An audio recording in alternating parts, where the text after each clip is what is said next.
அனைவருக்கும் இனிய வணக்கம். மோசஸ் உளவியல் ஜோதிடர், எல்பி அஸ்ட்ராலஜர், வாஸ்து கன்சல்டன்ட், சென்னையிலிருந்து. இப்போ பார்த்தீங்கன்னா இந்த குரு பெயர்ச்சி, குரு பகவான் பார்த்தீங்கன்னா ரிஷப ராசியிலேருந்து 14ஆம் தேதி மிதுன ராசிக்கு பயிற்சி ஆகிறார். இந்த மிதுன ராசி பெயர்ச்சி ஒவ்வொரு ராசிக்கும் என்னென்ன மாதிரி பலன்களை கொடுக்க போகுது, என்ன மாதிரியான நன்மைகளை பெற போகிறீங்க, இல்லை என்ன மாதிரி நன்மைகளை பெறத்துக்கு நம்ம தயாராகணும், இல்லை நமக்கு வரக்கூடிய அந்த குரு பகவானோட தாக்கத்தால் ஏற்படக்கூடிய விஷயத்தை எப்படி நம்ம கடந்து செல்வது அப்படின்ற ஒரு விஷயத்தை தான் இப்போ நம்ம பார்க்க போகிறோம். அதுக்கு முன்னாடி என்னென்னா, குரு பகவானை பற்றி நம்ம ஒரு சின்ன ஒரு விஷயத்தை தெரிஞ்சால் தான் இந்த குரு பெயர்ச்சியின் மூலம் நமக்கு வரக்கூடிய நன்மைகளை மேன்மைப்படுத்திக்கணும். ஏன்னா குரு என்னும் போது பார்த்திங்கன்னா ஆன்மீகம்னு சொல்லுவோம். அப்போ நம்ம ஆன்மீகம் சிறப்பாக இருக்கணும்னா குருனாவே நல்லா புரிஞ்சுக்குங்க. நம்ம ஒரு உருவம், அதாவது உருக்கு ஒரு ஆயுதம் வேணும். இப்போ நம்ம பார்த்திங்கன்னா மந்திர உச்சாரணம் பண்ணுவாங்க, உருன்னு சொல்லுவோம். அதுக்கு பார்த்திங்கன்னா ஒரு ஆயுதம் என்பது வேணும். அதாவது ஒரு உருவத்தை செதுக்குவதற்கு ஒரு ஆயுதம் வேணும். அதுக்கு பேர் தான் குரு அப்படின்னு சொல்லுவாங்க. ஏன்னா இக்கு ப்ளஸ் ஊ போட்டிங்கன்னா கூ வரும். ஸோ அப்போ ஒரு ஆயுத எழுத்து சேரும் போது தான் அந்த உருவத்தை முழுமையாக்க முடியும். அதுக்கு தான் பார்த்திங்கன்னா குருவை வந்து நம்ம ஆன்மீகம் சொல்கிறோம். மேலும் என்னென்னாக்கா, அந்த ஆன்மீகம் அப்படின்னா மட்டும் போதுமா, நம்ம உடம்பை இயக்கணும். இயக்கத்துக்கு வந்து பிராணசக்தி ரொம்ப முக்கியம். அதனால தான் பார்த்திங்கன்னா அரச மரத்தை வந்து குரு பகவானுடைய அந்த மரங்களில் சொல்லுவாங்க. அதே போல் பார்த்திங்கன்னா நம்ம சொல்லுவோம், ஒரு இனிப்பான விஷயங்கள், நம்ம ஒரு விஷயத்தை கேட்ட உடனே அப்படியே ஒரு இனிப்பு, ஒரு மகிழ்ச்சி அப்படின்னும் போது ஒரு ஆன்மீகத்தில் நமக்கு எப்படி ஒரு மகிழ்ச்சி பூரிப்படையுது இல்லையா? ஸோ அதனால் பார்த்திங்கன்னா அதனால தான் இனிப்பு சுவையே வந்து குரு பகவானுடைய சுவையாக இருக்கும். அதே போல் பார்த்திங்கன்னு வச்சுக்கிங்களேன், இதுக்கு வந்து என்னென்னாக்கா யானையை தான் சொல்லுவாங்க குரு பகவானை. யானை, குதிரை சொல்லுவாங்க. ஏன்னா அதுக்கு வந்து ஹைலி பிராணசக்தி. பார்த்திங்கன்னா யானை எப்போவுமே சுறுசுறுப்பாக இருக்கும். எப்போது பார்த்திங்கன்னா ஏதாச்சும் ஒரு விஷயத்தை ஆட்டிக்கிட்டே இருக்கும். அதே மாதிரி குருவை வந்து ஹார்ஸ் பவர், உங்களுக்கு குருவோட தன்மைகள் உங்கள்கிட்ட இருந்துச்சுன்னா யூ மே கெட் அந்த ஹார்ஸ் பவர் வந்து அப்படி இருக்கும். ஸோ நீங்கள் பார்த்தீங்கன்னா இந்த ஹைப்பர் ஆக்டிவ் இருக்கிறவங்க எல்லாமே குருவோட தன்மை அதிகமாக இருக்கிறது அப்படின்னு நினச்சிக்கலாம். ஏன்னா குரு நல்லா இருந்தால் தான் நம்மளோட இயக்கம் நல்லா இருக்கும். உடம்பில் உள்ள இயக்கங்கள், அந்த கால், முட்டி, ஜவ்வுலாம் சொல்லுவாங்க, கொழுப்பெல்லாம் சொல்லுவாங்க. அதே குரு கொஞ்சம் அதிகமானாலும் பிரச்சனைகளும் வரும். ஸோ அதனால் இந்த பிரச்சனை எப்படி வருது, இதை எப்படி எதிர்கொள்வது, இப்படி இருந்தால் நம்ம ஒவ்வொரு ராசிக்காக நம்ம பார்க்க போகிறோம். நம்ம இப்போ பார்த்திங்கன்னா இந்த குரு பகவான் குரு பெயர்ச்சியில் பார்த்திங்கன்னா, அதாவது குரு பகவான் உங்களுடைய எந்த பாவகத்தில் இருக்காரோ அதன் அடிப்படையில் தான் அதோட நன்மைகள் இருக்கும். ஏன்னா குரு பகவான் தான் ஆன்மீகம். ஸோ அப்போ பார்த்திங்கன்னா இந்த காலகட்டத்தில் என்னென்னா ஆன்மீக நாட்டம் என்பது எல்லாருக்கிட்டையும் கொஞ்சம் அதிகமாக இருக்கும். ஏன்னா காலபுருஷ தத்துவத்துக்கு 3ஆம் இடத்துக்கு குரு பகவான் வரும். 3ஆம் இடம் வந்து கம்யூனிகேஷன். அப்போ என்னென்னாக்கா இந்த பிரபஞ்சத்தில் பார்த்திங்கன்னா ஆன்மீகத்தை பற்றின செய்திகள் வந்து அதிகமாக பரவும். ஆன்மீகத்தும் நிறைய பேசப்படும். எல்லாருக்கிட்டையும் அந்த ஆன்மீக உணர்வு என்பது தூண்டப்படும். அதே போல் என்னென்னாக்கா அவருடைய பார்வை பார்த்திங்கன்னு வச்சுக்கோங்க 7ஆம் இடத்தை பார்க்குது, மேலும் பாக்கியத்தை பார்க்குது, மேலும் லாபஸ்தானத்தை பார்க்குது காலபுருஷ தத்துவத்திற்கு. ஸோ அப்போ என்னென்னாக்கா உங்களுடைய இந்த காலகட்டத்தில் என்னென்னாக்கா அந்த உறவுகள் என்பது, நல்ல ஒரு உறவுகள் என்பது எல்லாருக்கிட்டையும் ஏற்படும். அதாவது என்ன, கணவன் மனைவி உறவு எல்லாமே இந்த காலகட்டத்தில் சிறப்பாக இருக்கும். அதே போல் என்னென்னாக்கா பாக்கியங்கள், ஏன்னா இந்த காலகட்டத்தில் எல்லாருமே எல்லா பாக்கியத்தையும் பெற போகிறாங்க. ஸோ இந்த குரு பகவான் என்னென்னாக்கா அனைவருக்கும் அனைத்து பாக்கியத்தை கொடுக்கக்கூடிய ஒரு ஆற்றலை வளர்க்க. அதே மாதிரி என்னென்னா லாபம், மன மகிழ்ச்சி என்ற 11ஆம் இட காலபுருஷ தத்துவத்துக்கு பார்க்குறேன். அப்போ என்ன ஆகும்னா எல்லாருக்கிட்டையும் மன மகிழ்ச்சி என்பது பெருகும். அவங்க செய்யக்கூடிய செயல்களில் லாபம் வந்து அதிகரிக்கும். ஸோ இந்த மாதிரியான விஷயங்கள் எல்லாமே இந்த காலகட்டத்தில் குரு பகவான் கொடுக்க தயாராக இருக்கிறார். அப்போது அவர் தயாராக இருக்கிறாரு. இதை பெறுறதுக்கு நாம் அதுக்கான குவாலிஃபிகேஷனை வளர்த்துக்கணும் இல்லையா? ஏன்னா நம்ம அதுக்கான குவாலிஃபிகேஷனை வளர்த்துக்கும் போது தான், அதுக்கான ஆற்றலை நமக்குள்ளே வளர்த்துக்கும் போது தான் குரு பகவானுடைய கொடுக்கக்கூடிய அனைத்து நன்மைகளையும் நம்மளால் அனுபவிக்க முடியும். ஏன்னா இன்றைக்கி எல்லாருக்கும் கடவுளும் கொடுக்க தயாராக, நம்மளை வந்து பெறத்துக்கான தகுதி நம்மக்கிட்ட குறைவாக இருக்குது. அதைத்தான் நம்ம இன்றைக்கி பரிகாரம் அப்படின்னு சொல்கிறோம். பரிகாரங்கள் வழியாக, ஏன்னா நம்மக்கிட்ட ஒரு விஷயம் இல்லாததை சேர்த்து கொள்வது பேர் தான் பரிகாரம். அப்போது இல்லாத ஒரு விஷயத்தை நமக்குள்ளே ஏற்படுத்திக்கும் போது அந்த குரு பகவானுடைய அனைத்து நன்மைகளும் நமக்கு கிடைக்கும். நம்ம வாழ்க்கையில் ஐஸ்வர்யம் பெருகும், வாழ்க்கையை சிறப்பாக வச்சுக்க முடியும். மேலும் என்னென்னாக்கா இந்த காலகட்டத்தில் என்னென்னா குழந்தை பேர் என்பது சிறப்பாக ஒரு விஷயம் இருக்கும். ஏன்னா குழந்தை பேருக்கு வந்து நிறைய பேர் வந்து இருப்பாங்க. ஏன்னா இந்த வீரியஸ்தானம் என்னுடைய 3ஆம் இடத்துல தான் குரு பகவான் வர்றார். அப்போ என்னென்னாக்கா வீரியம் என்பது எல்லாருக்கிட்டையும் அதிகமாக இருக்கும். உங்களுடைய உடல் உடல் வாக பொறுத்து அதே சில பேருக்கு வீரிய குறைபாடும் வரக்கூடிய விஷயம் இருக்குது. ஸோ அந்த இடத்துல தைரியம் என்பது குறையும்.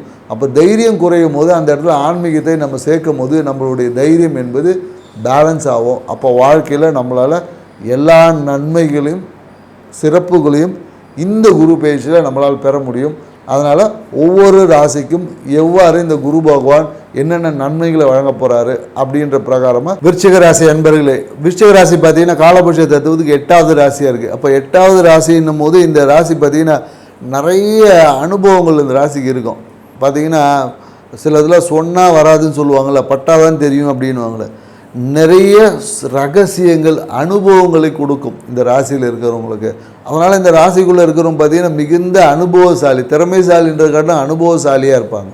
ஏன்னா வாழ்க்கையை நிறைய விஷயங்களை கடந்து அந்த அனுபவங்களை மற்றவங்களுக்கு அப்படியே அட்வைஸ் மாதிரி அள்ளி வழங்குவாங்க. ஆனாலும் இவங்க பெரும்பாலும் இவங்களோட நம்பிக்கை என்பது கொஞ்சம் கம்மியாக தான் இருக்கும். யாரையும் அவ்வளோ சீக்கிரத்தில் நம்ப மாட்டாங்க.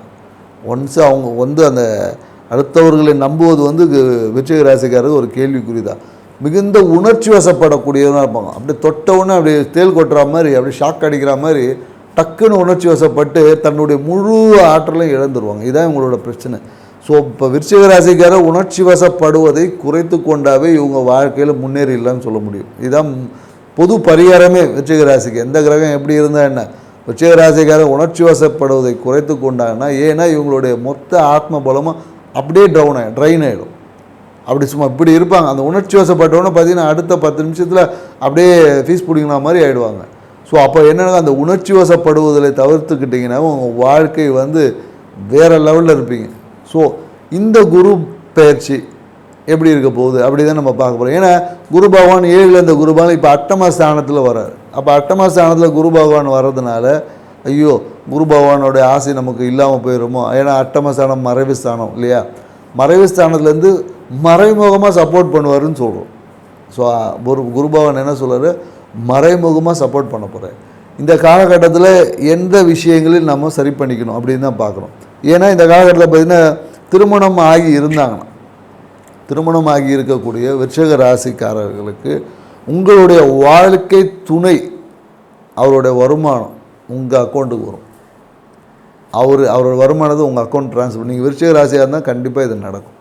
அதே போல் வாழ்க்கை துணையோட வருமானத்தின் வழியாக உங்களுக்கு ஒரு நிலம் வீடு என்பது இந்த காலகட்டத்தில் அமையப் போகிறது. அதே போல் ஒரு நீண்ட யாத்திரை, சுற்றுலா செல்வது, இல்லை சுற்றுலா பண்ண ஆன்மீக பயணங்கள் மேற்கொள்வது, இந்த மாதிரியான நிகழ்வுகள் எல்லாமே விருச்சிக ராசிக்காரர்களுக்கு இந்த 8ம் குருவால் நடக்கப் போகிறது. ஏற்கனவே நடந்திருக்கும், அதுக்கான சிம்டம்ஸ் உங்களுக்கு தெரிஞ்சிருக்கும், இல்லைனாலும் நடக்கப் போகிறது. ஸோ அதனால் என்னென்னாக்கா விருச்சிக ராசிகள் 8ல் குரு வந்துட்டாருன்னு சொல்லி யோசிக்கவே வேண்டாம். ஏன்னா அவர் உங்களுடைய வருமானத்தை மறைமுகமாக பெறுகிறார். மேலும் என்னென்னாக்கா இந்த காலகட்டத்தில் குலதெய்வ வழிபாடு போகவே முடியாது. இந்த ஒரு விஷயம் தான் மைனஸ்ன்னு சொல்ல போனால், குலதெய்வ வழிபாடு கொஞ்சம் போக முடியும். குலதெய்வத்துக்கு நீங்கள் போகலான்னு உடனே ஒரு தடை வரும், இல்லை ஏதோ ஒரு பிரச்சனை வரும். ஸோ அப்போ குலதெய்வ வழிபாடு நான் மேற்கொள்ளணுங்க. என்னங்க பண்ணுறதுன்னா, நீங்கள் ஒன்றுமே இல்லை, குலதெய்வத்துக்கு முன்னாடியே ஒரு விளக்கு, நெய் விளக்கு ஏற்றிட்டு போனீங்கன்னா அந்த குலதெய்வம் சார்ந்த விஷயத்தை சுமூகமாக வரும். இல்லைன்னா போயிட்டு வரும்போதே பிரச்சனை உண்டு. நீங்கள் வேணால் விருச்சிக ராசி தான் ட்ரை பண்ணி பாருங்கள். அதுக்காக ஃபஸ்ட்டு போக முடியாது, போனாலும் அது உங்களுக்கு நன்மையை இந்த காலகட்டத்தில் தர முடியாது. என்னங்க குலதெய்வம் எப்படிங்க தராதெல்லாம் யோசிக்காதீங்க. குலதெய்வத்தால் கொடுக்க முடியாது இந்த காலகட்டத்தில். அது கொடுத்தாலும் உங்களால் பெற முடியாதுன்னு சொல்லலாம். சாரி, குலதெய்வம் கொடுக்க முடியாதுங்க, அது கொடுத்தாலும் உங்களால் பெறக்கூடிய ஆற்றல் கம்மியாக இருக்குது. ஸோ அப்போ என்னன்னாக்கா அந்த போகக்கூடிய இடமே பிரச்சனையாக மாறும். ஸோ அதே போல் இன்னொரு விஷயம், குழந்தைக்காக காத்திருக்கக்கூடியவங்களுக்கு மருத்துவத்தின் வழியாக தான் குழந்தை பேர் என்பது உண்டு. இந்த வாட்டி எனக்கு யாருக்கும் இந்த நார்மல் டெலிவரி ஆகுமாலாம் கிடையாது. எல்லாருக்கும் விருச்சிக ராசிக்காரங்க தான் நார்மல் டெலிவரி கூட இப்போ சிசேரியனுக்கு தான் தள்ளப்படும். அறுவை சிகிச்சையின் மூலியமாக தான் குழந்தை பேர் என்பது நடக்க வாய்ப்புகள் அதிகமாக இருக்குது. அதே போல் என்னென்னாக்கா மனம் கொஞ்சம் அழுத்தமாக இருக்கும். மன அழுத்தம் அப்படியே இருக்குது. ஏன்னா இந்த ஆன்மீக விஷயங்கள் இருக்கக்கூடிய, ஏன்னா விருச்சிக ராசிக்காரங்க பார்த்திங்கன்னா பொதுவாக அந்த ஆன்மீக நாட்டம் அதிகமாக இருக்கும். இவங்களுக்குள்ளேயே பல்வேறு ரூல்ஸ் எல்லாம் போட்டுக்கிட்டு அந்த விஷயத்தை செய்ய முடியாமல் இவங்களே பிரச்சனையில் போய் சிக்கிடுவாங்க. அதை தான் இவங்க பிரச்சனை. பிரச்சனைக்கு விருச்சிக ராசிக்காரங்கன்னா அடுத்தவங்களெல்லாம் இவங்க ப்ளேமே பண்ண முடியாது, ப்ளேமே பண்ணக்கூடாது. அதை முதல்ல நீங்கள் புரிஞ்சுக்க. ஏன்னா அடுத்தவர்களால் பிரச்சனை கிடையாது, நீங்கள் உங்களுக்கு வகுத்து கொண்ட சட்டத்திட்டங்கள் தான் உங்களுக்கு பிரச்சனையாக இருக்குது. அப்போ இந்த பிரச்சனையை போனால் உங்களுக்கு நீங்கள் வகுத்த சட்டத்திட்டங்களை நீங்களே உடச்செறியணும், வேறு வழி இல்லை. ஸோ அப்போ என்ன பண்ணலான்னா டெய்லி விருச்சிக ராசிக்காரங்களுக்கு வாய்ப்பு கிடைக்கும் போதெல்லாம் இந்த தேங்காய் உடைப்பாங்க இல்லையா, சமையலுக்கு தேங்காய் உடைச்சா கூட மன அழுத்தம் குறையும். ஆனால் இந்த கர்ப்பிணி பெண்கள் இதை செய்யக்கூடாது. ஏன்னா பொதுவாக பெண்கள் தேங்காய் உடைக்கூடாதுன்னு ஒரு விஷயமே இருக்குது நம்மளுடைய பாரம்பரியத்தில். பெண்கள் தேங்காய் ஏன்னா அதுக்கு பின்னாடி நிறைய சூட்சுமம்லாம் இருக்குது. சூட்சுமம்னா ஒன்றும் இல்லை, ஏன்னா அந்த கர்ப்பமாக இருக்கிறவங்க தேங்காய் உடைக்கும் போது கரு கலைஞ்சிரும். ஸோ அதுதான் அதோட சூட்சுமம். இங்கே சூட்சுமம்லாம் ஒன்றும் கிடையாது. நம்ம சூட்சுமம்னு சொல்கிறது ஒரு சில ரகசியங்கள் இருக்குது. அது கர்ப்பிணிகள் தேங்காய் உடைக்கக்கூடாது என்பது ரூல். அதை நீங்கள் தெரிஞ்சுக்கலன்னா இப்போ தெரிஞ்சுக்குங்க. ஸோ அதே போல் என்னென்னாக்கா ஆண்களாக இருந்தாங்கன்னா தேங்காவை நீங்கள் உடைத்தீங்கவே என்னாவே சும்மா உடைச்சி சூற தேங்காய்லாம் உடைக்கணும்னு அவசியம் கிடையாது. வெறுமனே கையில் சமையலுக்கு தேங்காய் உடைச்சி கொடுத்தீங்கன்னாவே உங்களுடைய மன அழுத்தம் என்பது குறையும். நீங்கள் வேணால் செக் பண்ணி பாருங்கள். விருச்சிக ராசிக்கார ஆண்களாக இருந்தீங்கன்னா சும்மா சமையலுக்கு தேங்காய் உடைச்சி கொடுத்து பாருங்கள், உங்கள் வாழ்க்கை இருக்கக்கூடிய அந்த டிப்ரெஷன் கண்டிப்பாக குறையும். ஏன்னா இது நிறைய பேருக்கு நம்ம சொல்லியிருக்கோம், நிறைய பேர் சக்ஸஸாக ஆகியிருக்காங்க. ஸோ நீங்கள் விருச்சிக ராசியாக இருந்தால் ட்ரை பண்ணி பாருங்கள். அதே போல் என்னென்னாக்கா இந்த காலகட்டத்தில் ஆன்மீகம் நம்ம சொல்லியாச்சு, மன அழுத்தம் என்பது ஏற்படும். நிறைய இந்த மன அழுத்தம் மறதிகள் நடக்கும். நீங்கள் பூஜை பண்ணணும்னு நினச்சிருப்பீங்க, மறந்துட்டுருப்பீங்க. ஸோ அப்போ என்னென்னாக்கா இந்த காலகட்டத்தில் விருச்சிக ராசிக்காரர்களுக்கு மன அழுத்தத்தால் மறதி ஏற்படும். நல்ல பிறகு மறதி என்பது கிடையாது, மன அழுத்தத்தால் மறதிகள் வருவதற்கான வாய்ப்புகள் இருக்குது. அப்போ மன அழுத்தத்தை குறைப்பதற்கு என்ன பண்ணணும்னா மனசுக்குள்ளே எதையும் ஹோல்ட் பண்ணி வைக்கக்கூடாது. ஏன்னா இப்போ நம்ம ஒரு பொருளை கையில் பிடிச்சிட்ருக்கோம், ஒரு 10 தூக்க முடியுமானா சின்ன பொருளை தூக்க முடியாது, அதை நீங்கள் ஒரு அரை மணி நேரம் வச்சுருந்தா வெயிட்டாக இருக்கும். 1 மணி நேரம் ஹோல்ட் பண்ணி பாருங்கள், கை தூக்க முடியும், அப்படியே இங்கே பிடிக்கும். ஸோ அதே போல் தான் உங்கள் மனசில் ஒரு விஷயத்தை ஹோல்ட் பண்ணி வைக்க அது என்னென்னாக்கா மன பாரமாக மாறும். அதுக்கப்புறம் மனபாரம் மன அழுத்தமாக மாறும். ஸோ இவ்வாறு தான் மன அழுத்தம் ஏற்படும். இது பொதுவான விஷயம் தான், இது எல்லாருக்கும் புரிஞ்சிக்கலாம்.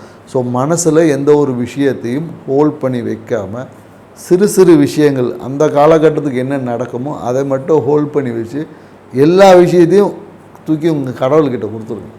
நமக்கு கடவுள் எதுக்கு இருக்கார், அதுக்கு தானே இருக்கிறது. ஸோ அப்போ என்னென்னாக்கா கடவுள்கிட்ட கொடுத்துட்டிங்கன்னா நீங்கள் ஃப்ரீ ஆகிடுவீங்க. ஏன்னா இன்றைக்கி பெரும்பாலும் ஆன்மீகத்தில் இருக்கவங்க எல்லாமே நம்ம கடவுள்கிட்ட ஒப்படைச்சிட்டேன்னு வச்சு யாரும் ஒப்படைக்கிறதுலாம் இல்லை, எல்லாம் நம்மளே தூக்கி தான் சுமந்துட்டுருக்கோம். ஆனால் சொல்லும் போது நான் கடவுள்கிட்ட கொடுத்துட்டா நீ நம்ம யோசிக்கக்கூடாது இல்லையா. ஒரு பொருளை இன்னொருத்தங்கிட்ட கொடுத்துட்டா நம்ம அதை பற்றி யோசிச்சுன்னு இருக்கிறதுல பிரயோஜனம் இல்லை பாருங்கள். ஸோ அதனால் உங்களுடைய இஷ்ட தெய்வத்தை கையில் கொடுத்துருங்க. ஏன்னா குலதெய்வத்தை காட்டிலும் இந்த காலகட்டத்தில் இஷ்ட தெய்வம் தான் உங்களுக்கு ரொம்ப அனுகூலமாக இருக்குது. ஸோ அதனால் இஷ்ட தெய்வத்துக்கிட்ட கொடுத்துட்டிங்கன்னா உங்களோட விரும்பிய தெய்வம், ஏன்னா ஒவ்வொருத்தருக்கும் ஒரு இஷ்ட தெய்வ வழிபாடுகள் இருக்கும். ஸோ அந்த இஷ்ட தெய்வ காலில் ஒப்படைச்சிட்டு நீங்கள் ஃப்ரீயாக இருக்கும். இதுதான் பரிகாரம் உங்களுக்கு, வேறு ஒன்றுமே இல்லை. முடிந்தால் இஷ்ட தெய்வத்திற்கு பாத யாத்திரை நடைபாதை இல்லை பாத யாத்திரையை போயிட்டு அவங்களுக்கு ஒரு நெய் தீப விளக்கு போடுங்க.